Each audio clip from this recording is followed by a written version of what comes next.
ব্রহ্মা অর্পণং ব্রহ্ম হবির ব্রহ্মাগ্ন ব্রহ্মণাহুতম ব্রহ্মৈব তেন গন্তব্যম ব্রহ্মকর্ম সমাধিনা। পূজা কথাটার আক্ষরিক অর্থ যদি আপনি বলেন পূর্ণরূপে জাগরণ বা পুনরায় জাগরণ। এই জাগরণটা কিসের জন্য? নিজের আত্মার সাথে পরমাত্মার মিলনের জন্য। যে মা দুর্গা, কালী, গণেশ, শিব প্রত্যেককে তাকে যদি আপনার একবার করে অন্তত দিনের নির্দিষ্ট একটা সময় স্মরণ করে, সেও ফিল করতে পারে যে একটা শক্তি আছে। যে আমাদের দেশটা কি তন্ত্র? লোকতন্ত্র, গণতন্ত্র। তো এটা তো তন্ত্রের একটা অংশ। তাহলে আমরা প্রত্যেকটা মানুষ কিন্তু তন্ত্রের মধ্যেই আছি। তন্ত্র মানে একটা সিস্টেম, একটা টেকনিক বলতে পারে। পুজোর সময়তেই দেখা যেত তাকে, তো সেখানে প্রতিবারই দেখেছি আসতো, এসে দুধ খেত, তারপর চলে যেত। আর আমাদের এখানকার মানুষের এত নৈতিক অধঃপতন হয়েছে, আমার মনে হয় এই গীতা চর্চাটা বন্ধ হয়ে গিয়ে। প্রত্যেকটা মানুষের কিন্তু গীতা পড়া উচিত। আপনি ঈশ্বরকে তিনভাবে পেতে পারেন। মনে, যখন যেখানে কেউ আপনাকে বিরক্ত করবে না সেভাবে পেতে পারেন। হ্যাঁ, মনে মনে রাখতে পারেন। আর ঘরের কোণে বসে রাখতে পারেন। তো একটা বাচ্চা মেয়ে, ওই মহামায়ার ক্ষেত্রেও তাই, এই ত্রিপুরা মায়ের ক্ষেত্রেও তাই, যে আমাকে শাখা পরিয়ে দেয়। তা ওই ভদ্রলোক তা বলেছে হ্যাঁ পরিয়ে দেবো। তো শাখা পরিয়েছে। শাখা পরানোর পরে বলেছে যে তোমাকে যে শাখা পরালাম পয়সা দাও। তখন বলেছে হ্যাঁ অমুক জায়গায় চলে যাও। ওই মন্দিরের কথাই বলেছি যে ওখানে যিনি পুজো করেন উনি আমার বাবা হন। বশীকরণ, মারণ, স্তম্ভন, উচ্চাটন ইত্যাদি। তো এইগুলো সম্ভব। পজিটিভ দিক হচ্ছে ঈশ্বর, নেগেটিভ দিক হচ্ছে প্রেম, আর মাঝখানে রয়েছে আত্মা। মানুষ সবার থেকে পালাতে পারে, নিজের থেকে কিন্তু কেউ পালাতে পারে না। নমস্কার বন্ধুরা, এতক্ষণ আপনারা দেখিয়ে নিয়েছেন। আজকে আমার সঙ্গে অতিথি হিসেবে আছেন সুদীপ্ত মুখার্জি স্যার। নমস্কার। নমস্কার দাদা, বলুন। আচ্ছা, আপনি তো বহু বছর ধরে অ্যাস্ট্রোলজি, তার সঙ্গে অবশ্যই তন্ত্র কিছুটা, এবং তার সঙ্গে পৌরোহিত্য করছেন। তো হঠাৎ করে এই ফিল্ডে আসা কেন? এই ফিল্ডে আসা কেন, এটা একটা খুব গুরুত্বপূর্ণ প্রশ্ন করেছেন। এই ফিল্ডে যে আমি আসবো সেটা আমি নিজেও জানতাম না। বা ছোটবেলা থেকে ন্যাকও ছিল না না যে না খুব না পুজো করতে না ভালোবাসতেন না বা না ঠাকুর না না, ভক্তি ছিল? এইসব কিছুই ছিল না। ইভেন্ট আমি যখন আমার পইতেও অনেক দেরিতে হয়েছে, যেটাকে উপবিদ বলা হয়, সেটা আমি যখন কলেজে ফার্স্ট ইয়ারে পড়ি তখন হয়েছিল। ইভেন তারপর আমি পইতে পড়তামও না, মানে পইতে ক্যারিও করতাম না যাকে বলে। আমি এসবে বিশ্বাস করতাম না। আমি চাকরি করতাম, আপনার মেডিকেল রিপ্রেজেন্টেটিভে চাকরি করতাম। আচ্ছা, মানে পুরো সায়েন্স নিয়ে কাজ। সায়েন্স বলতে পারেন, কিন্তু আমার ব্যাকগ্রাউন্ড ছিল আপনার বিকমের। আমি বিকম পাস আচ্ছা। করেছিলাম, করে আমি মেডিকেল রিপ্রেজেন্টেটিভে চাকরি করতাম। কিন্তু চাকরিটা আমার ভালো লাগছিল না। তো বিভিন্ন রকম কারণ ছিল, প্রেশার ছিল, একটা কোম্পানির প্রেশার ছিল। তারপর বিভিন্ন জায়গায় গিয়ে ডাক্তারদেরকে বলতে হতো। এবার এসব আর বিস্তারিত গিয়ে লাভ নেই। যেটা বলতে হতো, যেটা মার্কেটিং এর সিস্টেম, যেটা কোনোভাবেই আমি এটাতে খুশি ছিলাম না, কোনো একটা কারণে। মানে মন থেকে মেনে নিচ্ছিল না, তারপর একটা পলিটিক্স হয় অফিসের মধ্যে, এখন যেটা সব জায়গাতেই হয়, ওই একটা প্রমোশনের ব্যাপার হয়। তো আমার 8 সাড়ে 8 মাসের পর ভাল লাগছিল না, তো আমি দুম করে ছেড়ে দিই। কোনো রকম কোনো কিছু না করে দুম করে ছেড়ে দিই। সেই নিয়ে সব কিছু নিয়ে একটা অসুবিধা হয়। তারপর চেষ্টা করি চাকরির, কিন্তু আর হয় না কোনোভাবে, কোনো না কোনোভাবেই। যেই চাকরিগুলো করতাম আমার ভালো লাগতো না। তখন আমি যেখানে থাকি, আমাদের ওখানে ত্রিপুরেশ্বরী মন্দির আছে, আপনারা নাম শুনে থাকবেন নিশ্চয়ই। খুব বিখ্যাত মন্দির, জাগ্রত মন্দির, অনেক পুরনো মন্দির, এবং মিথ আছে ওনাকে নিয়ে অনেক কিছু। তো ওইখানের যিনি প্রধান পৌরোহিত্য ছিলেন, হ্যাঁ, তো উনি আমাকে একটা, ওনার এই কাছে, জায়গাটার নাম আমি তো জানি, অন্তত আমার দর্শকদের একটু শেয়ার করে দিন। বোড়াল ত্রিপুরেশ্বরী মন্দির, আপনারা দেখতে পারেন। এটা আজকের না, অনেক বহু প্রাচীন মন্দির। আর আমার মায়ের বাবা যিনি ছিলেন, উনি এই মন্দিরের সঙ্গে যুক্ত ছিলেন। উনি ওখানের যে কমিটি ছিলেন এবং বাগানের দায়িত্বে ছিলেন। এবং এখন আপনারা মন্দির গেলে তো মন্দির সুন্দরভাবে সাজানো হয়েছে। আগে এত রকম সাজানো গোছানোটা ছিল না। রিসেন্ট যারা আসেন সরকারে, তারা এইসব জিনিসগুলো দেখেন। তার আগে খুব প্রাচীন মন্দির যেরকম হয়, ভগ্নদশা বলবো না, কিন্তু ওই রকমই মেরামতির একটু অভাব ছিল। যাক, সেটা আরও গভীরে। তো ওনার যে প্রধান পুরোহিত ছিলেন, উনি মারা গেছেন আর কি। তা ওনার কাছে আমি যাই, এমনিই যাই, মামার বাড়িতেই তখন আমি ছিলাম। তাকে এক সময় ওনার কাছে গেছিলাম। উনি আমাকে প্রথম কথাটা বলে যে এইসব করার দরকার নেই, ব্রাহ্মণ সন্তান, পুজো শুরু তুমি করো, পুজোতে মন দাও। পুজো শুরু করো। পুজো পুজো কি করে করতে হয় তাই তো জানতাম না। হ্যাঁ, আমাদের ওই পৈতের যখন নেওয়া হয়েছিল তখন শুধু আহ্নিকের কথা বলা হয়েছিল, আর কিভাবে আহ্নিক করতে হয় এটা বলা হয়েছিল। তা ওইটা আমি 1 বছর করেছিলাম। তখন মানি না মানি, যেহেতু বাড়ি থেকে দিয়েছিলেন, এত লোকজন এসেছিলেন, খরচ খরচা সব কিছু নিয়েই করেছিলাম। তো উনি আমাকে বলেছিল যে ব্রাহ্মণ সন্তান পুজো করো, বাকি আর কিছু করতে হবে না। ইভেন পুজোটা করার পর থেকে তো তারপর আমি এটা নিয়ে শিক্ষা বিভিন্ন জায়গায় আর কি ক্লাস করি। যেরকম হচ্ছে রামকৃষ্ণ মিশনে আগে এটা শেখানো হতো, এই একটা পৌরোহিত্যের ক্লাসই হতো। কিন্তু বামফ্রন্ট সরকার আসার পর, আমি সরকারের বিরুদ্ধে বলছি না, কিন্তু বামফ্রন্ট সরকার আসার পর যেহেতু ওরা ধর্মেতে একটু ওদের অবিশ্বাস রয়েছেন, এইসব কোর্সগুলো ওরা তুলে দেয়। কিন্তু ওখানের একজন টিচার, হ্যাঁ, তার কাছে, তিনিও মারা গেছেন, বন্দ্যোপাধ্যায় বাবু, হ্যাঁ, নাম আমার সত্যি মনে নেই, তাই আর বলার নেই। তা ওনার একটা বই ছিলেন নিত্য পূজা পদ্ধতি, উনি ওটা মার্জনা করছিলেন। নিত্য পূজা পদ্ধতি এমনি বরাবর আছে আমাদের পুরোহিতদের জন্য, যারা শিখতে চান বা পুজোর দিকে আসতে চান তাদের কিন্তু এটা একটা মানে বর্ণ পরিচয় বলা হয় নিত্য পূজা পদ্ধতি। তার একটা বৃহৎ আছে, বৃহৎটা অনেক জটিল বিষয়, যদি না পড়েন নিত্য পূজ্য পদ্ধতি বলবো সেটা পড়ার। তো সেইখানে আসি, সেইখানে ওনার মাধ্যমে করে যাওয়ার পর আমি যখন পুজো করা শুরু করি আমি ভীষণ আনন্দ পাই। এই আনন্দটা এতদিনের মানসিক তৃপ্তি যেটা পাচ্ছিলেন না, সেটা বিভিন্ন জায়গায় আমি হ্যাঁ শুরু হয়। তার কারণ একটাই, আমি যে কাজগুলো করতাম সত্যি কথা বলতাম ওই কাজে কিন্তু আমি সম্মান পেতাম না। মানে প্রতিটা মানুষ তার কর্মের ক্ষেত্রে বলুন, যে কোনো জায়গায়, পারিবারিক ক্ষেত্রে বলুন, সামাজিক ক্ষেত্রে, প্রত্যেকে একটা মানুষ নিজের আইডেন্টিটিটা প্রকাশ করে এবং আইডেন্টিটি এইভাবেই চায় যে অন্তত 5টা মানুষ আমাকে মানবে। সেই মানাটা তো কর্তৃত্ব নয়, সেই মানাটা হচ্ছে সম্মান বা শ্রদ্ধা, যেটা আপনি বলেন। তো সেইটা আমি প্রথম দেখি যে একজন ডাক্তার, একজন উকিল, সমাজে যারা প্রতিষ্ঠিত, শুধু অর্থনৈতিকভাবে নয় প্রতিপত্তির দিক থেকে যারা প্রতিষ্ঠিত, দায়িত্ব, হ্যাঁ হ্যাঁ হ্যাঁ এরকম, তারা প্রথম দেখি যে আমাকে প্রণাম করা শুরু করে। যদিও এটাতে আমার আপত্তি আছে, হ্যাঁ মানুষ, প্রত্যেকটা মানুষ সমান, প্রত্যেকটা মানুষের মধ্যে ঈশ্বর রয়েছেন, ঈশ্বরের অস্তিত্ব সবার মধ্যে রয়েছে, কিন্তু তারপরেও যে মানুষ এইভাবে প্রণাম করছে, শ্রদ্ধা প্রকাশ করছে, এইটা আমার ভীষণ ভালো লাগে। এইটা ভীষণ ভালো লাগার পর আমি ওনার কাছে আবার যাই। তখন উনি আমাকে বলেন যে পুজোর সাথে সাথে চেষ্টা করো হচ্ছে জ্যোতিষ নিয়ে পড়াশোনা করা, অ্যাস্ট্রোলজি নিয়ে পড়াশোনা করা। তো আর্যভট্ট ফাউন্ডেশন আছে, এটা কিন্তু আমি বিজ্ঞাপন করছি না, ঠিক আছে, এমনিই বলছি, মানে আমার জীবনী, যে মানে জীবনীও বলা উচিত না, যেহেতু আপনি আলোচনা করছেন সেই হিসাবে বলছি যে ওখানে যাই। ওখানে আবার ওইরকম খুবই নামকরা আর্যভট্ট ফাউন্ডেশন, হ্যাঁ অনিমেষ শাস্ত্রী আছেন, উনি ওখানকার সব ছিলেন, ওনার স্ত্রী। যাই হোক ওখানে আমি করি। তারপর ঝোঁক হয় তন্ত্রের দিকে যাওয়া। এই তন্ত্রের দিকে যাওয়ার পর বিভিন্ন জায়গায় ওরকম যাই, যাওয়ার পর এই প্রফেশনে আমি আসি। এইভাবে আপনাকে আমি বলে দিলাম ছোট করে। আর আমি খুব অল্প বয়সে, এটা মানে ক্লাস 2তে যখন পড়ি, কিছুই জানতাম না, আমি রাম ঠাকুরের দীক্ষা পাই, মানে যাদবপুর কৈবল্য ধাম যিনি আছে ওখান থেকে আমি দীক্ষা পাই। তো ওই গুরু, প্রথম গুরু, তারপর কৃষ্ণ মন্ত্র, তারপর কালী মন্ত্র, এইভাবে বিভিন্ন সময়ের সাথে সাথে বা জীবন যেভাবে আমাকে নিয়ে গেছে এইদিকে আর গেছি। এই হচ্ছে ব্যাপার। আচ্ছা, আমাকে একটা জিনিস বলুন, সেটা হচ্ছে যেহেতু আপনার বাড়ির খুব কাছেই ত্রিপুরা সুন্দরী মন্দির, এবং সেই মন্দির নিয়ে কিন্তু আমরা অনেক মিথও শুনতে পাই, অনেক রকমের অনেক কথা প্রচলিত আছে, তো সেই রকম একটা দুটো ইনসিডেন্ট যদি একটু আমার দর্শকদের বলেন। ইনসিডেন্ট দুটোই আছে।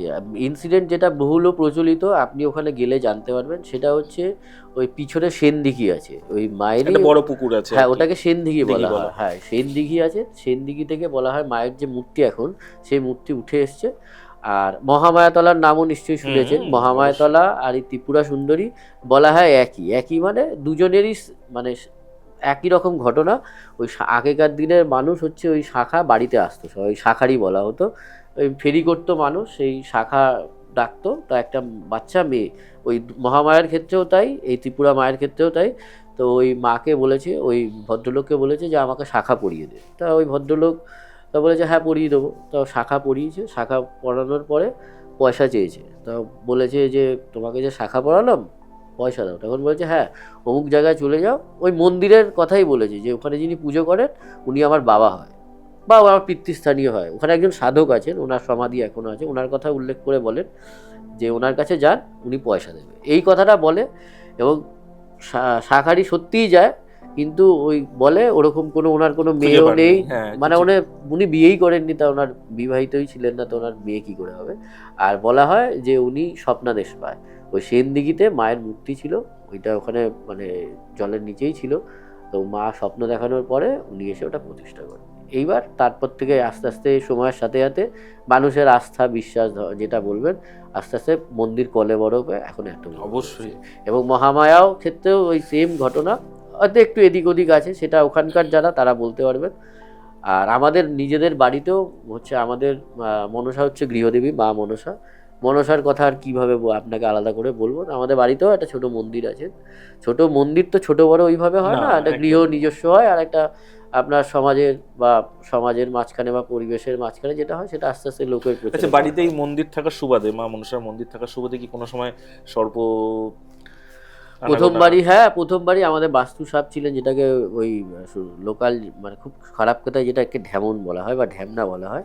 তো ওই সাপই কিন্তু বাস্তু সাপ অ্যাকচুয়ালি আমাদের বাড়িতে ছিল, কিন্তু এখন আর দেখতে পাইনি। প্রথম 3বার আমরা দেখেছি, ওই প্রতিবারই আসতো, এসে পুজোর সময়? হ্যাঁ, পুজোর সময়তেই দেখা যেত তাকে। তখন আমাদের বাড়ি ছোট ছিল, এখন বাড়ি ভেঙে চুরে বড় হয়েছে। তো প্রতিবারই দেখেছি আপনার ওই ফণি মনসা গাছ ছিল, সেই আমাদের মূর্তি আছে, মূর্তিও আছে আর ফণি মনসা গাছও আছে। তো সেখানে প্রতিবারই দেখেছি আসতো, এসে দুধ খেত, তারপর চলে যেত। কিন্তু এখন আর দেখতে পাই না। প্রপার এসে দুধ হ্যাঁ খেত? হ্যাঁ, একদম একদম একদম। প্রথমবার তো বটেই, প্রথমবার তখন আমাদের বেড়ার মন্দির ছিল। এবং এই আমাদের যে মন্দিরটা হয়েছে সেটারও পিছনে একটা কথা আছে। এটা আপনাকে মানে সিপিএম এর সময় আমাদের বাড়ির ওখানকার একজন লোকাল প্রমোটার আমাদের বাড়ির উপর দিয়ে রাস্তা চেয়েছিল। তা তখন আমাদের কি করা যায়, এবার যেহেতু আমাদের বাস্তু জমি এবং পারচেস ল্যান্ড, সেই নিয়ে আমাদের লোকাল যে পার্টি সিপিএম এর ছিল সেই নিয়ে একটু হয়েছিল, ঝামেলার বিতর্ক হয়েছিল। স্বাভাবিক, এরকম একটা ভুলভাল আবদার করলে তো। হ্যাঁ হ্যাঁ হ্যাঁ, এবার সেটার পরিপ্রেক্ষিতেই কিন্তু আমাদের মন্দিরটা আসানো। এবং আমরা বরিশালের মানুষ, এখন তো আবার এসআইআর নিয়ে এসব যা হচ্ছে বলা খুব মুশকিল, কিন্তু আমরা এখানকারই স্থানীয় মানুষ, দীর্ঘদিন ধরে এখানেই আছি, অন্তত 30 বছরের ওপর এই বাড়িতে আছি। তখন ওই বাড়ির ওই রাস্তাটা যাতে না হয় তার জন্য আমরা করি, মন্দির আমাদের গৃহদেবী ছিলেন, মন্দির করা হয়। সে প্রথমে বেড়ার মন্দির ছিল, এখন আপনার কনক্রিট জায়গা, একদম মা নিজেই করে নিয়েছে আর কি। হ্যাঁ একদম একদম, এই হচ্ছে ব্যাপার। আচ্ছা, এবার আমাকে একটা কথা বলুন, সেটা হচ্ছে অ্যাস্ট্রোলজির তো অনেকগুলো পার্ট আছে, মানে ছক বিচার আছে, পামিস্ট্রি আছে, তো আপনার কোন দিকটায় বেশি দখল? আমি ট্র্যাডিশনটাই আপনার মানে করেছি, মানে বৈদিক মতে, বৈদিক মত যেটা বলা হয়। এবং এটাতেই আমার পছন্দ। কেপিটা এখন অনেক মানুষ কেপি করছেন, হ্যাঁ, কিন্তু কেপির বিষয়টা একটু জটিল আছে প্রথমত। আর দ্বিতীয়ত এটা আমার ঠিক মানে পছন্দ হয়নি তার আমার নিজস্ব কারণ, এমনি কোনো কারণ এটা যে খারাপ বা এটার মধ্যে যে কোনো ভুল আছে সেটা না। এটার ব্যাখ্যা হচ্ছে আপনার এর মধ্যে লর্ড বিচার করা হয়, সাবলট করে অনেক করতে করতে অনেক ভাঙতে অনেক দূর অব্দি যায়। কিন্তু আলটিমেট আমার যেটা মনে হয় যে এর থেকে আমাদের ট্র্যাডিশন যেটা আছে আর জ্যোতিষ যেটা আর্যভট্টতে শিখেছি সেটারই বেশি ইন্টারেস্টিং আমার মনে হয়েছে। এই কারণে এই জ্যোতিষটা নিয়ে আমি আলোচনা করেছি বা চর্চা করেছি। আচ্ছা, এবারে বলুন যে আপনার এই বৈদিক জ্যোতিষ মতে কতটা অ্যাকুরেটলি বলা সম্ভব ফিউচার? অ্যাকুরেটলি কোনোভাবেই বলা সম্ভব না। যারা কেপি বলছে, হ্যাঁ, এটা তারা এই নিয়ে কেপি তো দাবি করে যে 100% না, এগুলো দেখুন, আপনাকে একটা কথা বলি, এটা খুব বিতর্কিত বিষয়। আপনাকে আমি একটা কথা বলি, মানুষ যেটা নিয়ে জন্মায় সেটাই হয়, কিন্তু আলটিমেট সেটা হয়। জ্যোতিষের কাজ তাকে গাইড করা। হ্যাঁ, ওইভাবে আমি বলতে পারবো যে আমি কতদিন বেঁচে থাকবো, আপনি বলতে পারবেন আপনি কতদিন বেঁচে থাকবেন? এই যে কিন্তু আজকে কেপিতে বলছে মৃত্যুর দিন পর্যন্ত বলে দিতে পারবে। কি জানি, একটা দেখুন আইডিয়া করা যায়। আমি এটা বলছি অ্যাকুরেট ওইভাবে না বলার, আমিও ছক বিচার করে বলেছি যে না জেনে বলেছি একটা মানুষের আয়ু 70 বছর কি 74 বছর, এবার তার সে জনমপুষ্টি মিলিয়েছে বলেছে 70-এর উপরে। অ্যাকুরেট ওইভাবে বলা আমার মতে এটা তো বিতর্কিত বিষয়, অন্তত আমার জানা নেই। মানে সত্যি মিথ্যের ব্যাপার হচ্ছে পুজো পাঠ অ্যাস্ট্রোলজি তন্ত্র যাই করুস, আমার একটা জিনিস মনে হয় কোনো অবস্থাতেই মানুষের সত্যের থেকে সরা উচিত নয়, ঠিক আছে? এবার এইটা যখনই আপনাকে আমি একটা মিথ্যা বলতে পারি, আপনি আমাকে একটা মিথ্যা বলতে পারেন, XYZ প্রত্যেকে বলতে পারে, কিন্তু মানুষের অধঃপতন তখনই শুরু হয় যখন মানুষ নিজেকে মিথ্যা বলে। মানুষ সবার থেকে পালাতে পারে, নিজের থেকে কিন্তু কেউ পালাতে পারে না। এটা আমার বয়সের এটা উপলব্ধি। তো সেই হিসাবে আমি এটাই বলি অ্যাকুরেট ওইভাবে। হ্যাঁ, অনেকে নিশ্চয়ই বলতে পারেন, কিরো তো বলেছেন, কিরো যেনার যে পামিস্ট্রির ওপর ওনার যেটা আছেন উনি তো ডেট বলে দিয়েছেন। তা কিরো একজনই হয়েছে, কিরোর পর আর সেরকম কি কিরো আমাদের মধ্যে আছে না হয়েছে? ঈশ্বর নিশ্চয়ই ক্ষমতা সেরকম কাউকে দেন এবং ঈশ্বর সেটা বুঝেই দেন। হ্যাঁ, ঈশ্বরেরও অনেকে ব্যাখ্যা অনেক রকমভাবে করে, একটা মহান শক্তি বলতে পারেন, সেটা প্রতিটা মানুষ বিচার করে দেয় এবং এরকম একজন মানুষকে দেয় যেটা সে মিস ইউজ না করে। আমাদের এখনকার প্রত্যেকটা মানুষ তার ক্ষমতার অপব্যবহার করে, সব জায়গাতেই আছে, হ্যাঁ, কম বেশি আছে। এবং আমার সেটা মনে হয়, এটা আমার ব্যক্তিগত মানে মতামত, যে ভগবান নিশ্চয়ই দেয় সেরকম, মানে তারা আপনার মানে ইতিহাসে নাম লেখে বা যুগ পরিবর্তন করে, সারা বলতে পারে। রামকৃষ্ণদেব অবশ্যই বলতে পারতেন, আপনার বামাখ্যাপা অবশ্যই বলতে পারতেন, স্বামী বিবেকানন্দ, কিন্তু তারাও কিন্তু বলে যায়নি, তারা একটা রহস্যটাকে রহস্যই রেখে গেছে। ঠিক কথা, তারা তো তাদের এটা আমরা তো জানি যে রামকৃষ্ণ বা এরা যেমন প্রত্যেকে নিজে মৃত্যু দিন জানতেন, কিন্তু হ্যাঁ হ্যাঁ হ্যাঁ হ্যাঁ, কতটা ভবিষ্যৎ দ্রষ্টা ছিল। হ্যাঁ, শুধু তাই নয়, আপনার স্বামী বিবেকানন্দও তাই। স্বামী বিবেকানন্দও যখন আপনার ওই শিবলিঙ্গ দর্শন করে এসেছিলেন, এসে বলেছিলেন আমার যাওয়ার সময় এসছে, আমি এবার চলে যাবো। তারপরে মাত্র 39 বছর বয়সে উনি অত রোগ ভোগ অত কিছু নিয়ে চলে গেছে। তো এরকম আছে, মানুষ অবশ্যই আছেন, কেন থাকবে না? কিন্তু সেটা নিয়ে আর তারা যে ভীষণ দাবিও করেছে সব কিছু জানে বা সব কিছু বলে, সেটা নিয়েও কিন্তু দেখেছি তাদের মধ্যে সেই মাতামতিটা নেই।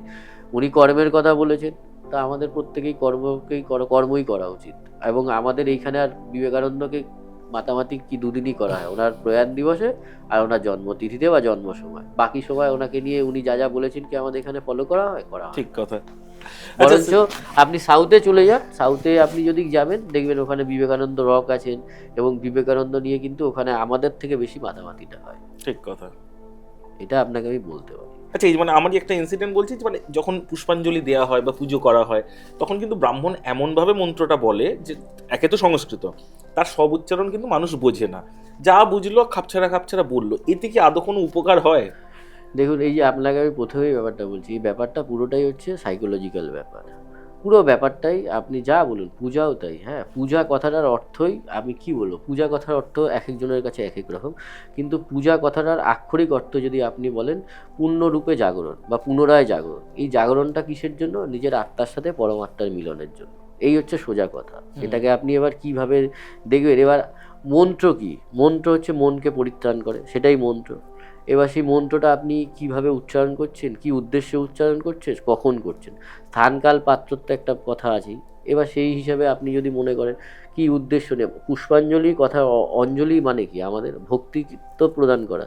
এবার সেটা আপনি কার উদ্দেশ্যে দিচ্ছেন, কি উদ্দেশ্য নিয়ে দিচ্ছেন, এটা তো একটা নিশ্চয়ই আপনার ব্যাপার আছে। এবার আপনি বলছেন, হ্যাঁ এটা আপনি যেটা বলেছেন খুবই সঠিক কথা বলেছেন, যে কি উচ্চারণ করছেন। এবার যে স্পিডে যে ব্রাহ্মণ উচ্চারণ করে, সে তার একটা তিথির সময় থাকে। ধরুন সপ্তমী পূজার কথাই আপনাকে আমি বলছি, যে সপ্তমী পূজাতে সপ্তমী থাকছে এতক্ষণ। এইবার সে একটা পুজো সে করলো, করার পর সে অঞ্জলি দিল। এবার কিছু মানুষ আছে দেরি করে আসলো, কিছু মানুষ তারা দিচ্ছে যে উপোস করে আছি, সেই বা তখন কি করবে? আর যারা ভক্ত তারাই বা কি করবে আপনি আমাকে বলুন। এবার উচ্চারণ যদি আপনাদের সঠিকভাবে করতে হয়, তাহলে তো আপনাকে সেটা অভ্যেস করতে হবে, সংস্কৃত উচ্চারণ। আমাদের এখানে সংস্কৃত চর্চা কোথায়? নেই তো।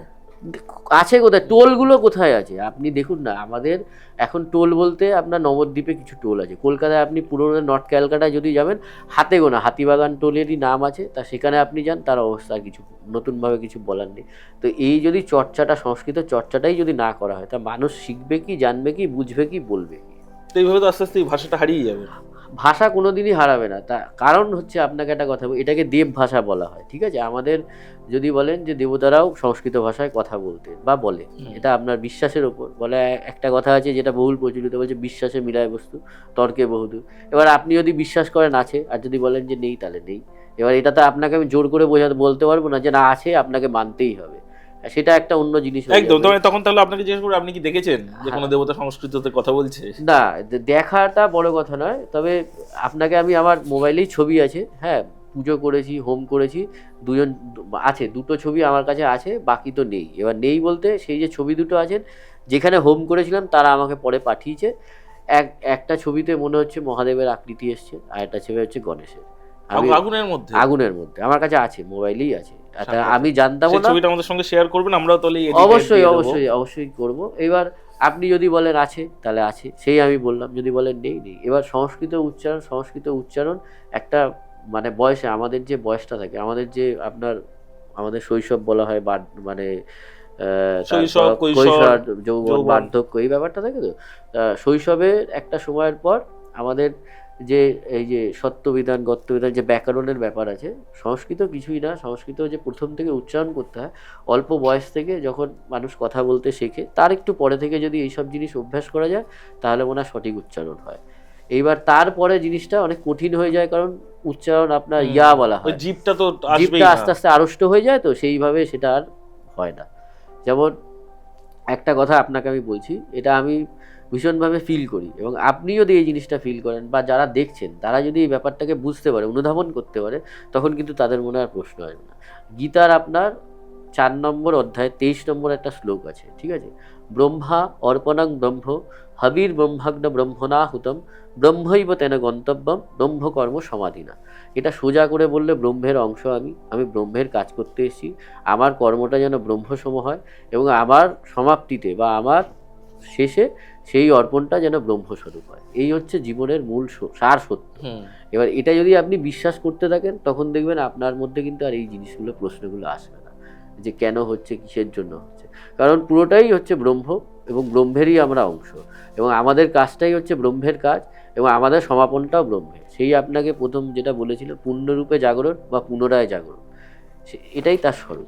আচ্ছা, আমাদের সঙ্গে যা ঘটছে, যা হচ্ছে এবং আমাদের ভবিষ্যৎ, এটা কি পুরোটাই লেখা আছে আপনি মনে করেন? অবশ্যই অবশ্যই লেখা আছে, এবং সেটা আপনি যদি মানে আমাদের এখানে সবচেয়ে সমস্যা হয়ে গেছে, আমাদের গীতা চর্চাটা উঠে গেছে। এই যে কবে গীতার আপনার একটা হ্যাঁ, মহাযজ্ঞ কিছুদিন আগে হয়ে গেল, একটা ওই যে হলো, 7 হ্যাঁ, তারিখে হয়ে 5 গেল। লাখ মানুষ। হ্যাঁ, এবার আমার সেখানেও আপনার ইনভিটেশন ছিল, যেতে পারিনি। হ্যাঁ, সেই এরপর আছে আপনার ট্রায়াঙ্গুলার পার্কেই হবে, ওখানেও আপনার ওই আশ্রম থেকে হবে, বিভিন্ন আশ্রম থেকে হয়, ওখানেও গীতা পাঠ হয়।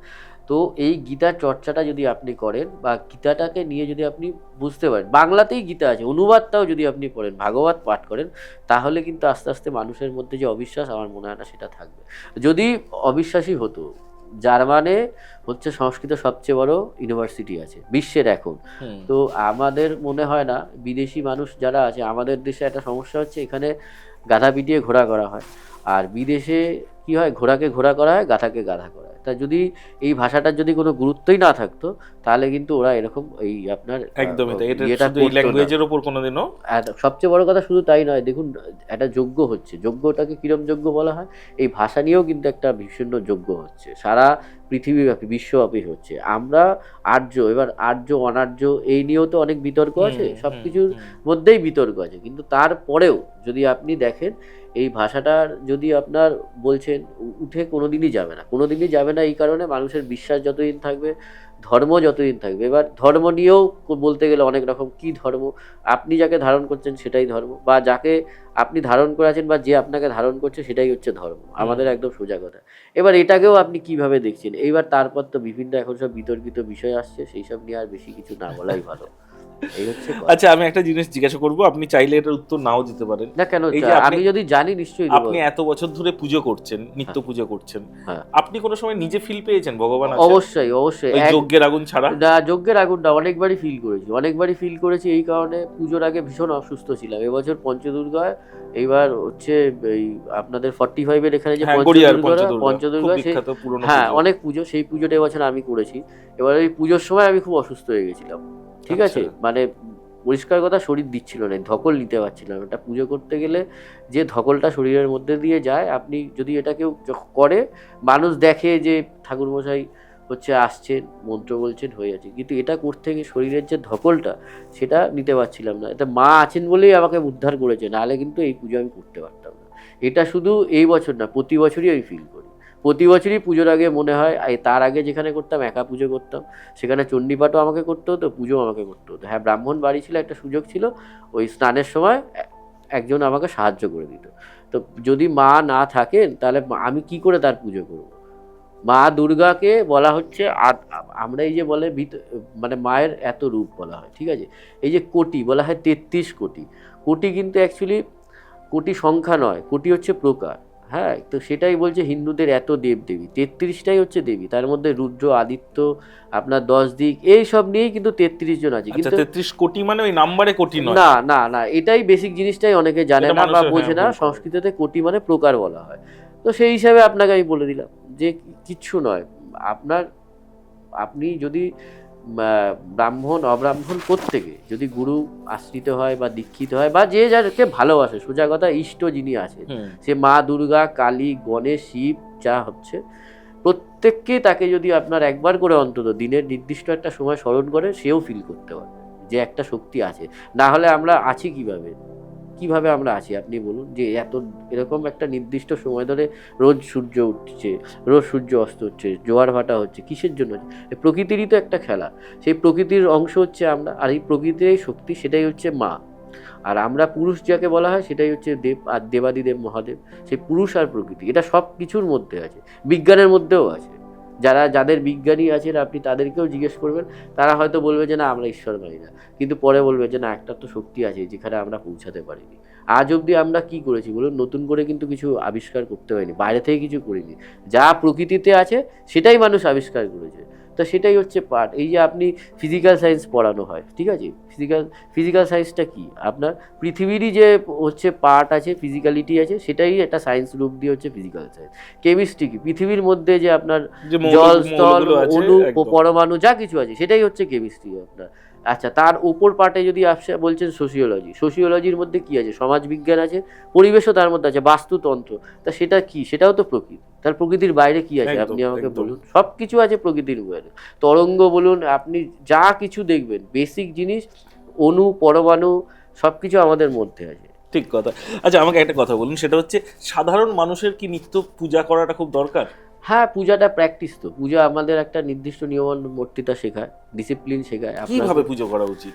যেভাবে আপনার ভালো লাগবে, অন্তত কাউকে দেখুন, এখানেও শ্রীরামকৃষ্ণদেবকে যদি আপনি দেখেন, বলছেন স্বরূপ থেকে অরূপ, অর্থাৎ প্রথমে একজন স্বরূপ মানে যা রূপ আছে, আপনি সাধারণ মানুষ, আমি সাধারণ মানুষ, আমরা যদি কোনো কিছু নিয়ে মনোসংযোগ করতে যাই, আমাদের তো সামনে একটা কিছু লাগবে, অন্তত একটা মোমবাতির আলো লাগবে, কি একটা লাইট লাগবে, কিছু না হোক একটা দেয়ালের সামনে আমাদের এই যে বিন্দু, এই যে আপনাদের আজ্ঞাচক্র আছে, এর সামনে একটা বিন্দু লাগবে, সেটা দেখে আপনি কনসেন্ট্রেট করবেন। এবার আপনি মা বলতে পারেন, বাবা বলতে পারেন, ওং বলতে পারেন, আপনার যেটা আপনার ভালো লাগে, যেই শব্দটা আপনাকে টানবে, সেটা আপনার মধ্যে একটা ফ্রিকোয়েন্সি তৈরি কিন্তু আমাকে করবে। একটা কথা বলুন, যে আজকে আপনি সায়েন্সকে যদি বিশ্বাস করেন, একটা মানুষকে যদি সেকশন করা হয়, এই কোনো চক্রই তো খুঁজে পাওয়া যাবে না। কেন পাওয়া যাবে না?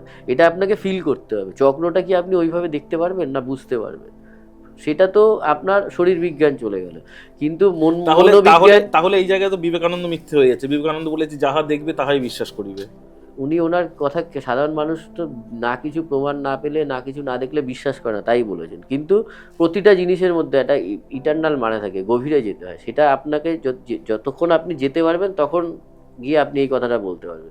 স্বামী বিবেকানন্দ যেরকম এটাও বলে গেছে, স্বামী বিবেকানন্দ কিন্তু কর্মের কথাও বলেছে, তার সঙ্গে ধ্যানের কথাও বলেছে। হ্যাঁ, যোগ অবশ্যই। তাহলে এবার যখনই আপনি ধ্যানটা শুরু করবেন, তখনই আপনি এর আরও গভীরে যাবেন, তখন আপনি এই কথাগুলো আপনি তখন আর বলবেন না। সেটার জন্য তো আপনাকে সেই উপলব্ধিটা করতে হবে, যেটা আপনাকে আমি বলছিলাম, অরূপ থেকে স্বরূপ। এবার আপনি যখন ধ্যান করা শুরু করলেন, যোগ করা শুরু করলেন, আপনার সামনে একটা বস্তু লাগবে যেটাকে দেখে আপনি মন সংযোগ করতে পারবেন। এটা যখন আপনি অভ্যাসে শুরু করবেন, 1 দিন 2 দিন 3 দিন, আস্তে আস্তে আস্তে যখন দেখবেন যে আপনি আরও গভীরে গেছেন, তখন কিন্তু আর আপনার সেই রূপটা লাগবে না। তখন ওই বলছে স্বরূপ থেকে অরূপ, আপনার স্বরূপ থেকে শুরু হবে, অরূপও গিয়ে শেষ হবে। এটা সম্পূর্ণটা উপলব্ধির বিষয়। প্রতিটা মানুষ, প্রতিটা ক্রিয়েচার, লিভিং ক্রিয়েচার, প্রতিটা মানুষ যদি এই উপলব্ধিটা করে, সে কিন্তু দিনের শেষে একটাই কথা বলবে, তার সেই সময় গিয়ে কিন্তু সে একটাই বলবে যে না, কিছু আছে, কিছু অবশ্যই আছে, কিছুর একটা আমরা অংশ। এটা আপনাকে ফিল করতে হয়। এটা আপনাকে আমি সারাদিন বলেও বোঝাতে পারবো না। একদম, এটা হ্যাঁ, এটা feelings প্রতিটা একটা। মানুষের একটা যার যার আপনার একটা প্রতিটা, দেখুন আপনাকে আমি একটা কথা বলি, আমাদের জীবনটাকে একটা বৃত্ত ধরা হয়, ঠিক আছে? আপনি জন্মালেন একটা বৃত্ততে, আর যখন আপনি চলে যাবেন, আমিও চলে যাবো, আমি একটা পয়েন্ট থেকে একটা পয়েন্টে যাবেন, সেটা পরিধি বলা হয়। তো তখন আপনি রোজ কিছু না কিছু শিখবেন, কিছু না কিছু শিখবেন। এইবার কোনো না কোনো সময় আপনি যখন এই যে বলে আমি চূড়ান্ত নাস্তিক, প্রতিটা এই যে বামপন্থী নেতাদের কথাই দেখুন, প্রত্যেকে বলে নাস্তিক, সব কিছু আছে, কিন্তু একটা জিনিস জেনে রাখবেন, এই যে বলে নেই, এটা বলতে গেলেও যে মনের জোরটা লাগে, সেটাও কিন্তু এই আস্তিকের থেকেই আসে। এটা আমার বিশ্বাস। আপনি একটা জিনিসকে এইভাবে অস্বীকার করছেন, করে যান, কোনো অসুবিধা নেই, কিন্তু জীবনের একটা সময় গিয়ে আপনি হয়তো প্রকাশ্যে বলবেন না, কিন্তু আপনাকে স্বীকার, মানে মনে মনে সেটা আপনার ঈশ্বরের কাছে স্বীকার করতেই হবে যে না, কোথাও না কোথাও তুমি আছো, বা তুমি আছো, আপনি আছো, যে যেভাবে বলে, তুই আছিস বলে অনেকে ভাবের অনেক ঊর্ধ্বে এতে গিয়ে, তো কিন্তু সেটা আপনাকে স্বীকার করতে হবে। আচ্ছা, একটা কথা বলুন, বাড়িতে কি সব দেবদেবীকে রেখে পুজো করা উচিত বা রাখা যায়? দেখুন, এটা আপনি এমন একটা প্রশ্ন করলেন যেটা খুব বিতর্কিত মানে কি, দেখুন, আমার কোনো কিছুতে পার্সোনাল ওপিনিয়ন যদি দেন, সব কিছুতেই আছে। হ্যাঁ, কারণ কি, আপনি ধরুন এই যে বলছে শ্মশান আর বাড়ি, ঠিক আছে, দুটো আলাদা জায়গা, তো বাস্তু একটা জায়গা, শ্মশান একটা জায়গা, কিন্তু আপনার বাস্তুর যে মাটিটা আছে, পৃথিবীটা তো একই, কানেক্টেড সব। তাহলে কোনো না কোনো ভাবে তো সেও গিয়ে শ্মশানে যাচ্ছে, বা ওই মাটিটা গিয়ে যাচ্ছে। পুজোর ফুলটাও তো মাংসের দোকানের সঙ্গে কানেক্টেড। হ্যাঁ, এবার তাহলে আপনি কি করে আলাদা করতে পারেন বলুন? আমি তো একটা জিনিস জানি, সব কিছু এক, একের মধ্যে অনেক, অনেকের মধ্যে এক। আপনি আমাদের যে বেদ আছে, বেদ উপনিষদ আছে, হ্যাঁ, প্রথমে কি এসছে, ঋক, সাম, যজু, অথর্ব এসছে, পাঠ। এবার অথর্ব পাঠে আছে এইসব প্রকৃতি নিয়ে কিন্তু ব্যাখ্যা আছে, ঠিক আছে? এই যে তন্ত্র নিয়ে মানুষের একটা, আমাদের প্রত্যেকের একটা ভয় আছে। কিসের জন্য ভয় বলুন? আমরা বাস করছি কিসে? আমরা তন্ত্রের ওপরই বাস করছি। আমাদের দেশটা কি তন্ত্র? লোকতন্ত্র, গণতন্ত্র, তো এটা তো তন্ত্রের একটা অংশ। তাহলে আমরা প্রত্যেকটা মানুষ কিন্তু তন্ত্রের মধ্যেই আছি। তন্ত্র মানে একটা সিস্টেম, একটা টেকনিক বলতে পারেন, হ্যাঁ? তো সেই হিসাবে তাহলে ভয়ের কোন জায়গাটা আছে বলুন? আপনি যদি, এবার ব্যাপার হচ্ছে আমাদের হাতের 5টা আঙ্গুল সমান হয় না, সোজা কথা। এবার যে যেভাবে দেখে বা যে যেভাবে এটা ক্লারিফিকেশন করে বা শ্রেণীবিন্যাস করে তার উপর ডিপেন্ড করে। আমি পার্সোনালি কোনো কিছু মানি না। আমি মনে করি আমি পৃথিবীতে এসেছি মায়ের ইচ্ছে, চলে যাব মায়ের ইচ্ছে। আমি মা মানি বলে, আপনি বাবা মানতে পারেন। মায়ের মধ্যেই বাবা, বাবার মধ্যেই যাবে। আমাদের এই হিন্দু ধর্মে, সনাতন ধর্ম বলবো বা হিন্দু ধর্ম যেটাই বলুন, অর্ধনারীশ্বর আছে। তো অর্ধনারীশ্বর কথা মানে কি হচ্ছে? অর্ধ নারী অর্ধ ঈশ্বর। আমরা যে হোম করি সেখানে আমরা বাঘেশ্বরীকে ডাকি। হ্যাঁ, আপনি প্রতিটা মানুষকে এবার নেক্সট যাকে ডাকবেন তাকে জিজ্ঞেস করেন বাঘেশ্বরী কে। অনেকে নাও জানতে পারে। না না, না জানা সেটা সেটাতে কোনো অসুবিধা নেই। বাঘেশ্বরী কে? বাঘ মানে হচ্ছে আমাদের কিনি, বাঘ মানে আমরা কথা বলে যাতে, হ্যাঁ, তার ঈশ্বরী মানে সরস্বতী বা বাঘেশ্বরী, মৃত্যু স্নাতা বলা হয়। তো এই যে আমরা হোম করি, যজ্ঞ করি, সেখানেও তো আপনার পুরুষ প্রকৃতির মিলন। আমরা যে তন্ত্র মতে যদি আপনি বলেন, বৈদিক মতে চারকোনা রেখে, মানে এটা না দেখলে, মানে করে না দেখালে বোঝা যাবে না, চতুষ্কোণ করা হয় আপনার ক্ষেত্রে, বাস্তুটাকে না, আপনার হোমের কাঠটাকে চারটাকে সাজানো। আর তন্ত্র যখন করা হয় তখন ত্রিভুজ করা হয়। সেই ত্রিভুজটা কি ছিল? আত্মমুখী ত্রিভুজ মানে মায়ের জনি, সেখানে মা, আর ঊর্ধ্বমুখী ত্রিভুজ হচ্ছে বাবা। সে মা বাবার মিলনটাই ওখানে হচ্ছে। এবার সেটা আপনি মা, আমরা যে আগুন দিচ্ছি কেন? আগুন সভ্যতার প্রতীক। এই আগুন জ্বালানোর পর আমাদের যে ভিতরে আপনার যে ষড়রিপু আছে তাকে দহন করছি, করে আমরা পশুত্ব থেকে মনুষ্যত্বে উত্তীর্ণ হচ্ছি। এই আপনার ব্যাখ্যা, এই সোজা জিনিস। এবার আপনি যদি এটাকে জটিল করে দেন, আচ্ছা এইখানে একটা কথা বলুন, বেল কাঠই দিতে হয় কেন? মানে এর থেকে তো আরো কেউ ভালো চাইলে চন্দন কাঠ দিতে পারে। হ্যাঁ, দিতে পারে। এবার দেখুন অ্যাভেলেবিলিটির একটা ব্যাপার আছে। আর মানে শুধু এটাই, মানে এর সঙ্গে কোনো শাস্ত্রের বিধানের ব্যাপার নেই। শাস্ত্রের বিধান মানে কি? বেলকে আপনাদের বেল বৃক্ষকে আমাদের শিব ধরা হয়, সেই কারণে বেল কাঠটা আমরা দেয়। আমি অনেক জায়গায় হোম করেছি আম কাঠ দিয়ে, যেখানে বেল কাঠ পাওয়া যায় না। বেল কাঠ হয়তো 2-4টে আছে, তার সঙ্গে আম কাঠ আছে, এতে কি আছে? এগুলো কোনো ব্যাপার নেই, আগুনটা জ্বললেই হলো। আগুনটা শুধু না, এবার আগুনের এবার শুদ্ধ অশুদ্ধ তো একটা ব্যাপার আছে। দেখুন এই শুদ্ধ আর অশুদ্ধ জিনিসটা কি, পরিষ্কার অপরিষ্কার কথা। ধরুন আমি একটা খাবার খাচ্ছি, ঠিক আছে? সেই খাবারটা যখন একজন রান্না করছে, সে কি মনে করে রান্না করছে, তার সময় তার মনের ভাব কি আছে, সে কি পোশাকে ছিল, এটা কিন্তু ফ্যাক্টর। কারণ কি, আমাদের গাড়ির যেরকম পেট্রোল, খাদ্য হচ্ছে আমাদের দাহিকা শক্তি, ঠিক আছে? এবার এই খাদ্যটা আপনি কিভাবে খাচ্ছেন, এটা কিন্তু একটা ফ্যাক্টর। আপনার মধ্যে সেই খাদ্যের ফলে যে আপনার যে মনোভাবটা হবে, সেটা কি আসবে, সেটাও কিন্তু একটা নির্ভর করছে। তো এই হিসাবে আমার মনে হয় এই সূচি অসুচি যে ব্যাপারগুলো এসছে, এই জন্যই এসছে।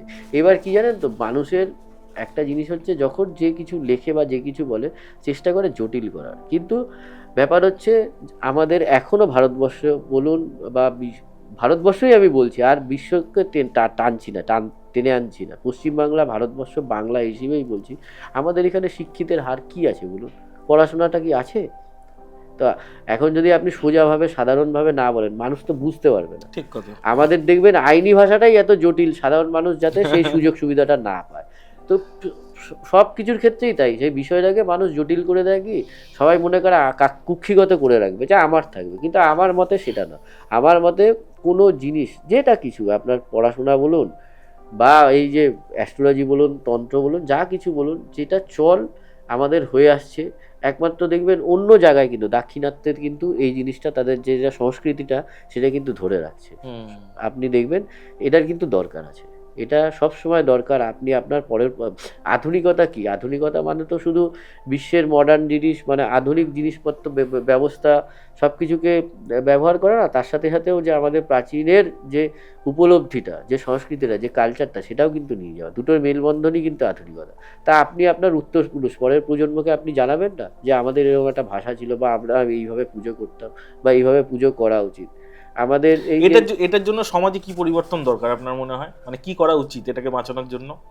এটা আপনি বাঁচানো বলতে গেলে, দেখুন ব্রাহ্মণ, অব্রাহ্মণ, ক্ষত্রিয়, বৈশ্য, শূদ্র, যে যেভাবে শ্রেণীবিন্যাসটা করা হয়েছিল কিন্তু কর্মের জন্য। কিন্তু কিছু মানুষ নিজেদের স্বার্থে, সেটা সব প্রজন্মতেই আছে, ঠিক আছে?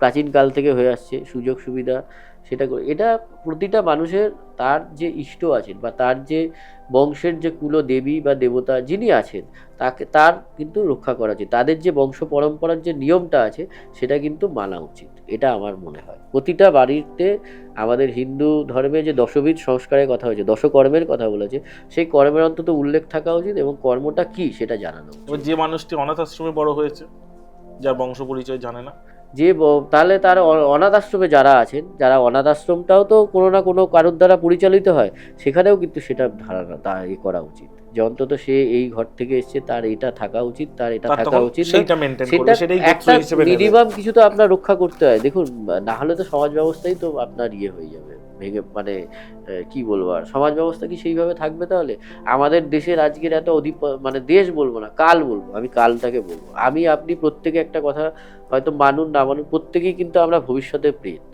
প্রত্যেকে। ঠিক, হ্যাঁ, আমি আপনি আর যারা আছেন, মানুষের জীবনে সবচেয়ে বড় ফ্যাক্টর হচ্ছে কাল, মানে সময়। একটা সময় মানুষ আসে, একটা সময় সে তার কর্ম করে, একটা সময় তার কর্মের পরিসমাপ্তি হয়, তাকে চলে যেতে হয়। এটা আপনি যদি মেনে নিতে পারেন ভালো, আর যদি না নিতে পারেন তাহলে কিন্তু আপনার মানে সমস্যা। সেটা কিন্তু এই নিয়মটা সমস্যা না, এটা কিন্তু কালের নিয়ম, কালের গর্ভে সবাইকে বিলীন হতে হবে। আর এই কালের প্রত্যেকটা মানুষ সে যদি কালের ঊর্ধ্বে বলে যে আমি কালের ঊর্ধ্বে, সেটা কিন্তু প্রত্যেকটা মানুষকে জন্মালে তাকে চলে যেতে হবে, তার কর্ম তাকে করতে হবে। তো সেই কর্মের মধ্যেও যদি আপনি ভাগ করে রাখেন, আমাদের নিজেদের কৃষ্টি যেটাকে বলা হয়, সংস্কৃতি বলা হয়, সেটাকে কিন্তু তার রক্ষা করার দায়িত্ব তার নিজের, এবং তার পরের প্রজন্মকে জানিয়ে যাওয়া। যদি সে সেটার থেকে বিচ্যুত হয়, তাহলে কিন্তু আগামী দিনে এমন একটা সময় আসবে যখন আমাদের আইডেন্টিটি বলে কিচ্ছু থাকবে না। এটা কিন্তু একটা ভয়ঙ্কর দিন হবে। আর আমাদের এখানকার মানুষের এত নৈতিক অধঃপতন হয়েছে, আমার মনে হয় এই গীতা চর্চাটা বন্ধ হয়ে গিয়ে প্রত্যেকটা মানুষের কিন্তু গীতা পড়া উচিত, গীতা পাঠ করা উচিত, তার নিজস্ব ভাষায় করা উচিত, এবং সেখানে কিভাবে মানুষের দৃষ্টিভঙ্গি বলেছে বা কিভাবে চলতে বলেছে সেটা কিন্তু জানা উচিত। এটা আমি ভীষণভাবে মনে করি, এটা আমি উপলব্ধিও করি। আমি রোজ প্রত্যহ অন্তত চেষ্টা করি এক অধ্যায় গীতা পাঠ করার, এক অধ্যায় চণ্ডী পাঠ করার। এটা আমার নিজের জন্য, আর কিন্তু কিছু এটা করে যে আমার কি হবে আমি জানি না, কিন্তু এটা আমার ভীষণ ভালো লাগে করতে, এবং যতদিন ভালো লাগবে আমি করবো। এটা কি জোরে উচ্চারণ করে পড়েন? হ্যাঁ, জোরে উচ্চারণ। কোনো শ্লোক মাথায় আসছে এই মুহূর্তে? আপনাকে ওই যে বলে দিলাম, ওই যে ব্রহ্মা অর্পণ ব্রহ্ম, এটাতে আপনাকে আমি বলে দিলাম। আর চণ্ডীতে আপনাকে কি বলবো, চণ্ডী হচ্ছে এমন একটা জিনিস, ওই আপনার বীরেন্দ্র কৃষ্ণ ভদ্র আপনার কতিপয় অধ্যায় করে গেছে, কিছু লাইন আছে সেটা বলা যেতে পারে, কিন্তু মুশকিল হয়ে গেছে, মানে ঠান্ডা লেগে এরকম অবস্থা, মানে সেই। আর আমি না, তবু আপনার ভয়েস যথেষ্ট ভালো। না, আমি আপনাকে একটা জিনিস বলতে পারি, সেটা হচ্ছে চণ্ডীর থেকেও যেটা দরকার পুজোর জন্য ক্ষেত্রে 3টে জিনিস খুব মানা উচিত, এটা আমার মনে হয়। এটা হচ্ছে অনেকেই, মানে সেটা আপনি দেখবেন, সেটা হচ্ছে গঙ্গাকে আমরা কেউ আহ্বান করি না। আমাদের যে বলা হয় 4জন, আপনি বলছেন 4জন দেবদেবীকে কিন্তু আমরা প্রত্যক্ষ করি, ঠিক আছে? সেটা আপনি, একটা হচ্ছে চন্দ্র, একটা হচ্ছে সূর্য, একটা হচ্ছে গঙ্গা, আর একটা হচ্ছে ব্রহ্ম, আগুন। আমরা আগুন একটা সভ্যতাকে আমাদের নিয়ে এসছে, একটা জায়গা থেকে একটা জায়গায় নিয়ে এসছে। তো এই অগ্নি হচ্ছে ব্রহ্মা, এটা কিন্তু আমরা প্রত্যক্ষ করি, আপনি অস্বীকার করতে পারেন, কিন্তু এটা আছে। মা গঙ্গা সেই আদি অনন্তকাল থেকে বয়ে চলেছে আমাদের, তার পাশে আমরা চন্দ্র সূর্য তো আছে, চন্দ্র সূর্য আছে। চন্দ্র হচ্ছে অ্যাস্ট্রোলজিক্যাল ভাষায় হচ্ছে মাতা, আর সূর্য হচ্ছে পিতা, ঠিক আছে? কারণ তার জন্যই সব কিছু সৃষ্টি, সে পিতা। আর চন্দ্র আমাদের মনটাকে তাড়িত করে, আবেগটাকে নিয়ন্ত্রণ করে চন্দ্র, এবং জোয়ার ভাটা যে ব্যাপারটা সেটা। তো গঙ্গার একটা মন্ত্র আপনাকে আমি বলি, এটা সদ্য পাতক সংহন্তি শুদ্ধ দুঃখ বিনাশিনী সুখদা মোক্ষদা গঙ্গা গঙ্গৈব পরমাম গতি। এই গঙ্গা স্মরণটা প্রত্যেকটা মানুষের, আমাদের নিয়ম যে কোনো শাস্ত্রীয় কাজ করার জন্য, শুভ কাজের জন্য গঙ্গা স্নান করার, কিন্তু আমরা তো এখন আর গঙ্গা স্নানকেও করতে পারি না। তাই প্রতিটা কর্মের আগে এই মা গঙ্গাকে যদি স্মরণ করা হয় বা এই মন্ত্রটা উচ্চারণ করা হয়, খুব ভালো হয়। আর একটা জিনিস আছে, এই জায়গাটাকে আমাদের আজ্ঞা চক্র বলা হয়, আর নাভির কাছটাকে বলা হয় মণিপুর চক্র, ঠিক আছে? আপনি এই যে চক্রের কথা বললেন কি কেটে দিলে দেখা যাবে না, কিন্তু এই দুটো জায়গা কিন্তু খুব ভাইটাল এই কারণে বলবো, আপনি যেটা খাচ্ছেন সেটা কিন্তু এই পেটে যাচ্ছে, এবার সেখান থেকে আপনার দাহিকা শক্তি হচ্ছে। তাই এই চক্রটা আর এই আজ্ঞা চক্রটা, আর গুরু হচ্ছে ইষ্ট আমাদের হৃদয়ে থাকে, মানে বুকের মাঝখানটায় থাকে, ঠিক আছে? তো এই 3টে জায়গার মধ্যে যে কোনো একটা জায়গা যদি আপনি কিছুটা অ্যাক্টিভ করতে পারেন বা চালিত করতে পারেন, কিভাবে? সেটা ওই মেডিটেশনের মাধ্যমে, যোগের মাধ্যমে, এবং এর জন্য দীক্ষার প্রয়োজন এবং গুরুর প্রয়োজন। গুরু কিন্তু হচ্ছে, গুরুর কথার খুব সোজা কথা, অন্ধকার থেকে আলো দেখায়, সেই হচ্ছে গুরু, এবং গুরুকেই কিন্তু সব কিছুর ঊর্ধ্বে দেয়। গুরু ব্রহ্মা, গুরু বিষ্ণু, গুরুদেব মহেশ্বর, গুরু সাক্ষাৎ পরম ব্রহ্ম, তস্মৈ শ্রী গুরুভে নমঃ। গুরু আপনার দরকার প্রতিটা মানুষের জীবনে। শুধু আধ্যাত্মিক জগৎ নয়, তার ব্যক্তিগত জীবনেও কেউ না কেউ কারো না কাউকে গুরু মনে করেই কিন্তু এগিয়ে চলে, তার যে কোনো প্রফেশনের একজন ক্ষেত্রে সামনে লিডার ভেবে নেয়। হ্যাঁ, মানে এবার সমস্যা হয়ে গেছে আমাদের, এখন যত দিন যাচ্ছে আমাদের সেই আইডিয়াল মানুষের সংখ্যা খুব কমে যাচ্ছে। একজন মানুষ যাকে দেখে আমরা অনুপ্রাণিত হবো বা ইন্সপায়ার্ড হবো, সেই মানুষের সংখ্যা কিন্তু ধীরে ধীরে কমে আসছে। তাই প্রত্যেকটা মানুষের জীবনে তার খুব মানে সেই সময় বোধের যখন আর কি উৎপত্তি হয় বা বোধ চালিকা শক্তি তৈরি হয়, সেই সময় কোনো না কোনোভাবে তার গুরুকে সান্নিধ্য, আর আমার মনে হয় গুরু অনেক পাবেন, আপনি শিষ্য সেইভাবে কিন্তু পাবেন না। তা গুরুও যেরকম একজন শিষ্যকে খোঁজে, শিষ্যরও উচিত গুরুকে খোঁজা, গুরুরও উচিত শিষ্যকে খোঁজা, এবং সেইভাবে এই প্রত্যেকটা শিক্ষা কিন্তু সেই গুরু পরম্পরা ধরেই থাকে এবং সেটাকে কিন্তু সেইভাবেই চালিত হয়। এটা আপনাকে আমি বলে দিলাম। আর তো আমাদের গায়ত্রী মন্ত্র সম্পর্কে আপনাদের কি বলবো, সেটা এখন তো গায়ত্রী হচ্ছে গান হয়ে গেছে, মানে কলার টিউন হয়ে গেছে, সবকিছু হয়ে গেছে। তো কি সবকিছু আপনাকে মানতে, কিন্তু যে পাঠ করতে পারবে না সে কি সকালে উঠে অ্যাটলিস্ট ইউটিউবে গায়ত্রী মন্ত্রটা চালিয়ে দিলে উপকার পাবে? এটা খুব বিতর্কিত বিষয়। হ্যাঁ, ব্রাহ্মণ অব্রাহ্মণদের ব্যাপার চলে আসে। আমি নিজে ব্রাহ্মণ হয়ে আপনাকে যদি বলি হ্যাঁ করতে পারবো, এবার আমি বললেও পারবে, না বললেও হবে।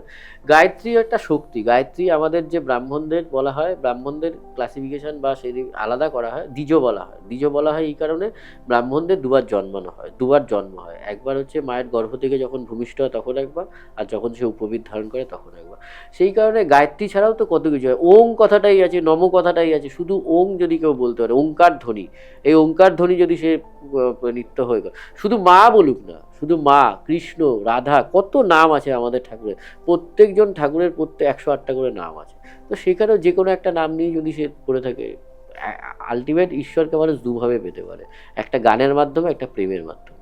আমাদের যত মন্ত্র আছে আপনি যদি বৈদিক ধরেন, সব গান। গীতা কথাটা গীত থেকে এসছে, গীত থেকে গীতা এসেছে, সেটাও গান। তো এই যে গান দিয়েই তো আপনি ঈশ্বরকে পেতে পারেন, প্রেম দিয়েই ঈশ্বরকে পেতে পারেন। তার জন্য আপনার আলাদা করে, আবার অনেকে আছে বস্ত্রের ভাগ করে, তিলকের ব্যাপার করে, মালার ব্যাপার করে। আমি যখন এখানে আসছিলাম, আমি কিন্তু কখনো মালা আপনার ছাড়া, আসন ছাড়া আমি মালা ব্যবহার করি না আমার। হ্যাঁ, আর তিলকও কাটি না, তাতে কি আছে। আচ্ছা, এবারে আমাকে একটা জিনিস বলুন, সেটা হচ্ছে এই যে কোনো মন্ত্র পাঠ, এটা কি সবসময় লাউডলি উচ্চারণ করে বলা উচিত, না মনে মনেও বলা যায়? 3 ভাবে হয়। একটা হচ্ছে আপনার ঠোঁট নাড়া যাবে, ঠোঁট নড়বে, শব্দ হবে না। একটা আপনি শব্দ করে করলেন, আর একটা মনে মনে করলেন। হ্যাঁ, মানে কাজ কোনটাই বেশি হয়, আর নাকি তিনটেই সমান? এবার হচ্ছে বনে মনে কোণে, না 3টে সমান কি করে হয়? বনে মনে কোণে আপনি ঈশ্বরকে 3 ভাবে পেতে পারেন। বনে, যখন যেখানে কেউ আপনাকে বিরক্ত করবে না সেভাবে পেতে পারেন। হ্যাঁ, মনে মনে রাখতে পারেন, আর ঘরের কোণে বসে রাখতে পারেন। কিন্তু এখন তো সবাই ঢাক ঢোল পিটিয়ে করে, তো সেই জন্যই সেরকম তার ফলস্বরূপ হয়। এবার 3টে ব্যাপার, আপনি সবসময় যদি ঈশ্বরকে নিয়েই থাকেন, তার একটা অবস্থা। আপনি জোরে ডান্স বলতে পারেন, সেটাও একটা অবস্থা। আর আপনি ঠোঁট নাড়িয়ে বলতে পারেন। জপ এইভাবে 3টেই হয়, একটা মনে হয়, একটা উচ্চারণ করে হয়। আর জপের ক্ষেত্রে নিয়ম, কেউ সেই জপ না দেখা, আর যে জপ করছে তারও উচিত কাউকে না জানিয়ে এটা করা। এটা হচ্ছে একটা গভীর প্রেম, এটাও এক ধরনের প্রেম, যেটা হচ্ছে আমি তুমি তুমি আমি। যে কোনো পুজোতে, মানস পুজো বলে একটা জায়গা আছে, মানস পুজো, মানস মানে কল্পনা। সেই পুজোর অর্থটাই হচ্ছে কি জানেন তো, যাকে আপনি আরাধনা করছেন সে আপনার হৃদয়ে প্রবেশ করুন, আপনি তার হৃদয়ে প্রবেশ করুন। এই যে এক্সচেঞ্জ, বিনিময়, এটাই হচ্ছে পুজো। এটা যদি আপনি যত ভালোভাবে করতে পারবেন, ততই আপনার পুজো বা আপনার মন সেদিকে যাবে। এটাই হচ্ছে সোজা কথা, আপনাকে আমি বলে দিলাম। এবার আপনি যদি মনে করেন যে হ্যাঁ আমি চিৎকার করে লোক জানিয়ে করতে পারেন। আচ্ছা, ফাইন। আমরা একদম প্রোগ্রামের শেষের দিকে চলে এসেছি, কিন্তু কয়েকটি তথ্য যেহেতু আপনাকে পেয়েছি, আমি আপনার কাছ থেকে জানতে চাইবই। সেটা হচ্ছে, প্রথমত পুজোর সময়ে আমাদের গোত্র বলতে হয়, এই গোত্রটা কতটা ভাইটাল? গোত্রটা অবশ্যই ভাইটাল, সেটা হচ্ছে আপনার আইডেন্টিটি। আমরা যেটা, সেটা নামটা আইডেন্টিটি নয়? না, নামটা আইডেন্টি না, এই কারণে বলছি। গোত্র মানে কি, আপনি রেজিস্ট্রেশন করছেন। আপনি আজকের দিনে একটা গাড়ি কিনুন, বাড়ি কিনুন, যাই কিছু করুন, ওটা আপনার তখনই হবে যখন সরকারের ঘরে একটা টাকা আপনাকে আবার দিতে হবে। তো এই গোত্রটা হচ্ছে আপনার পূর্বপুরুষ। এই যে আমার যেরকম ভরদ্বাজ গোত্র, মানে ভরদ্বাজ ঋষির অংশ আমি, তাই আমি তাকে গোত্রটা জানালাম। এবার আমার গোত্র জানালাম, আর প্রত্যেকের একটা রাস নাম থাকে, পুষ্টির নাম থাকে, সেই নামটা দিয়ে আর গোত্রটা দিয়ে পুজোটা করা হয়। তার মানে কি, আমার পুজোটা ঠাকুরের কাছে আমি অমুক গোত্রের মানুষ, আমি আমার অমুক পরিচিতি, এবার আমি আমার সেই নাম দিয়ে বা আমার গোত্র নিয়ে মায়ের কাছে পাঠালাম। এবার পাঠাচ্ছেন আপনি ব্রাহ্মণের মাধ্যমে। ব্রাহ্মণ একটা মাধ্যম, আর কিছুই না। যেরকম সরকার একটা মাধ্যম। হ্যাঁ, আপনি এটাতে গাড়ি কিনলেন, বললেন যে হ্যাঁ গাড়িটা আমার, এবার গাড়িটা তো আপনাকে প্রমাণ করতে হবে যে গাড়িটা কী করা হলো। তখন বললেন যে না, আমি এই সরকারের ঘরে এত টাকা রাজস্ব দিয়েছি, তার জন্য গাড়িটা আমার হয়েছে। এক্ষেত্রেও ঠিক সেম জিনিস। আচ্ছা ফাইন। দ্বিতীয় প্রশ্ন আমার, সেটা হচ্ছে আমরা বাজারে, মলে, কোথাও ঘুরতে গেলেও, রেস্টুরেন্টে গেলেও দেখি অনেক মহিলা দিদি ভাইরা আছে, তারা গোপালকে এত ভালোবাসে, কোলে করে নিয়ে ঘোরেন, খাবার টেবিলের ওপর রাখেন। এটা কতটা ঠিক? এটা তো আপনাকে সেই আবার বিশ্বাসের কথায় আসছি, ঠিক ভুল তো ওইভাবে আপনি বিচার করতে যাওয়াটাই আমার মনে হয় খুব বোকামি। মানে আপনার পয়েন্ট অফ আমি ভিউটা জানতে আমি চাইছি। গোপালকে দেখুন, এই যে আমি আপনাকে বললাম অরূপ থেকে স্বরূপ একটা সময় থাকে। এবার গোপাল আমরাও বলি পুজো করার জন্য, ধরুন দীর্ঘদিন এরকম হয়েছে কারো সন্তান হচ্ছে না, হ্যাঁ, সেক্ষেত্রে আমরা বলেছি গোপালকে সন্তান রূপে পুজো করতে, এবং সন্তান রূপে পুজো করার পর তার সন্তান এসছে। এবার সে তার সন্তানকেও ভালোবাসছে, লালন করছে, গোপালকেও লালন করছে। এবার সে তার সন্তানকে সব জায়গায় নিয়ে যায়, খাওয়ায়, গোপালকেও নিয়ে কোলে করে, ব্যাগে করে। হ্যাঁ, তো তাতে অসুবিধাটা কি আছে? কি মানে অসুবিধার জায়গাটা তাহলে কোথায়? বাড়িতে পার্টিকুলার ঠাকুরের ঘর, ঠাকুরের সিংহাসন তো দরকার নেই। তাহলে আমরা তো মা কালী, মহাদেব এদেরকেও খাটে কেউ নিয়ে শুয়ে পড়লো, না, কেউ রান্না করে বসিয়ে রাখলো। এবার গোপাল তো শৈশবটা, আপনার ঈশ্বরের শৈশব অংশটাই হচ্ছে গোপাল। গোপাল গোপাল তো সন্তান স্বরূপকে আমরা পুজো করছি। তা আমি আমার সন্তানকেও পুজো করছি, গোপালকেও আমার সন্তান স্বরূপ পুজো করছি। তাই আমি সন্তান চঞ্চল হয়। আপনার যদি যখন সন্তান ছোট থাকে, আপনি কোথাও বেরোবেন, যখন জামা প্যান্ট পরেন, সেও বায়না ধরে যে আমাকে নিয়ে চলো, নাহলে যেতে দেবো না। তো সেক্ষেত্রে তার দৃষ্টিভঙ্গি এইরকম, তাই সে নিয়ে যায়।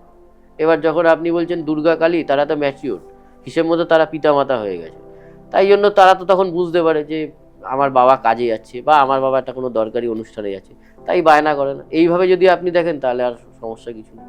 আর যদি বলেন যে না ওইভাবেই তাহলে নিয়ে যেতে, তাহলে আপনি নিয়ে যান না। অনেকে কি মহাদেবের লকেট করে নিয়ে যাচ্ছে না, সে কি সেইভাবে খাচ্ছে না? আমি একটা যদি আপনার গণেশের লকেট বানাই, কি শিবের লকেট বানাই, মায়ের লকেট বানাই, তা আমি কি তাকে নিয়ে, আমি খাচ্ছি যখন, কি সে আমার সঙ্গে থাকছে না? আমি কি তাকে সঙ্গে নিয়ে যাচ্ছি না? তো তাতে অসুবিধাটা কি আছে? আপনার ভিতরেই তো ভগবান রয়েছে, আপনার মধ্যেই তো ইষ্ট রয়েছে, আত্মার মধ্যেই হচ্ছে পরমাত্মা রয়েছে, তো তাতে অসুবিধাটা কি আছে? আচ্ছা, আমার একদম প্রোগ্রামের আমরা শেষের দিকে চলে এসেছি, তো আমার একদম শেষের দিকের প্রশ্ন, সেটা হচ্ছে আপনি তো তন্ত্র খুব অল্প প্র্যাকটিস করেন। হ্যাঁ, তো করেছিলাম, এখন করি না, এখন করেনই না। করি তো না। তন্ত্রে এই যে আমরা শুনি বা আমরা এগুলো দেখে অভ্যস্ত, একে বান মেরে দিয়েছে, একে মারণ করে দিয়েছে, এগুলো কি সত্যি পসিবল? হ্যাঁ, পসিবল। এগুলো পসিবল? সৎকর্ম আছে, সৎকর্ম ছিল, আছে, থাকবে।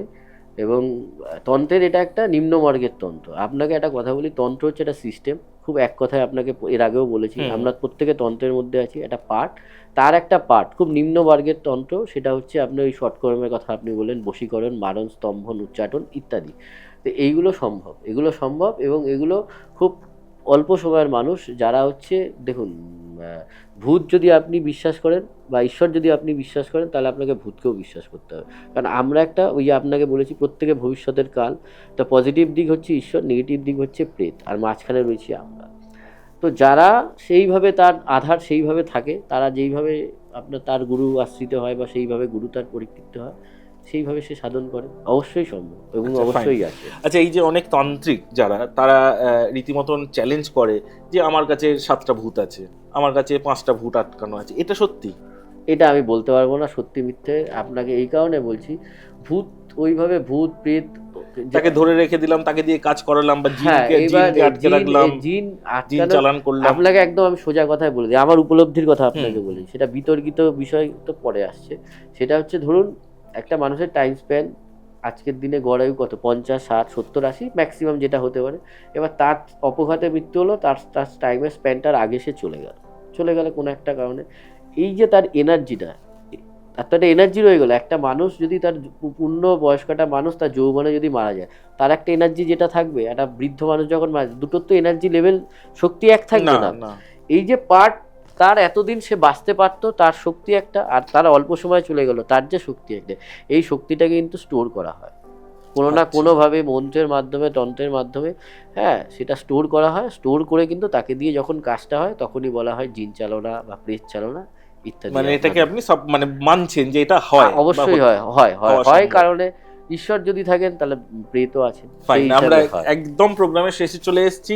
আপনাদের অসংখ্য ধন্যবাদ। আপনারা এইভাবে আমাদের সাথে থাকুন, প্রোগ্রাম দেখুন, আর যাদের মনে যা প্রশ্ন আসবে আমাদের কমেন্ট সেকশনে অবশ্যই লিখে পাঠান, এবং ভবিষ্যতেও স্যার যদি সময় দেয় আবার আমরা এরকম আলোচনায় বসবো। কিন্তু যাওয়ার আগে আপনাকে শেষ প্রশ্ন, আপনার মতে কি মনে হয় ভালো থাকার বেস্ট রেমেডি কি, যদি আমাদের অডিয়েন্সকে একটু শেয়ার করেন?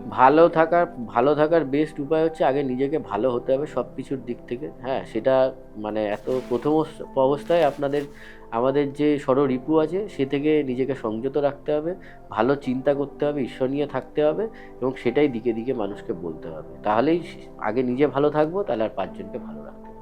এটাই আমার সোজা কথা বলে দিতে। অসংখ্য ধন্যবাদ, ভালো থাকবেন। আপনিও ভালো থাকুন, রাধে সুস্থ রাধে। থাকুন। হ্যাঁ, রাধে রাধে।